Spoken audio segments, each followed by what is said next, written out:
Hello and welcome back to the setup and first test of the Holzmann TK255 Table Saw, which was provided to me by Mano. Right out of the box there's actually not much to do.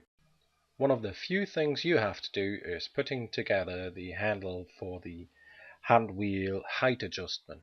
As you can see, this is pretty straightforward and I think everybody can do this. The hand wheel has a dual function. First of all, you can use it to lower or raise the blade, and secondly, if you unlock the locking lever and push the wheel in, you can actually adjust the angle of the blade. You can adjust the angle between 90 and 45 degrees. At 90 degrees, the maximum cutting height is 80 millimeters. The saw blade guard mounts directly on the riving knife and forms part of the dust collection system. As you can see here, when using the saw blade guard, you have to use a T connector and then plug in your dust collection. In my case, it's a shop vac. The saw features some storage space on the left and right side for the fence, the miter gauge, as well as a push stick, which is very nice because it keeps all things together and helps my OCD. The saw also comes with a stop rail which can be mounted on the rib fence using 3 bolts. The sight glass was loose when I unboxed the saw, and although I could set it up more precisely, I do prefer a different method which I'll show you in a second.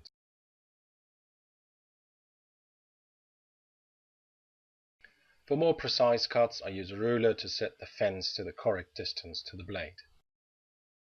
Another thing to check is if the miter gauge slides through the guide rails without any issues.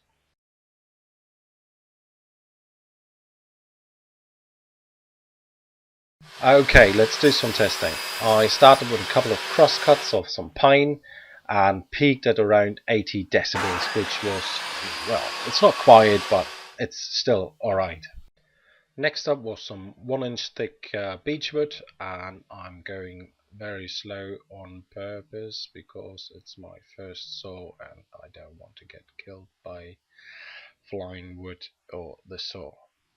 So if I would have pushed it a bit harder, it would have gone through much quicker. As you can see, or not see because the camera wasn't in focus, the saw has absolutely no problem going through beech or pine in this case.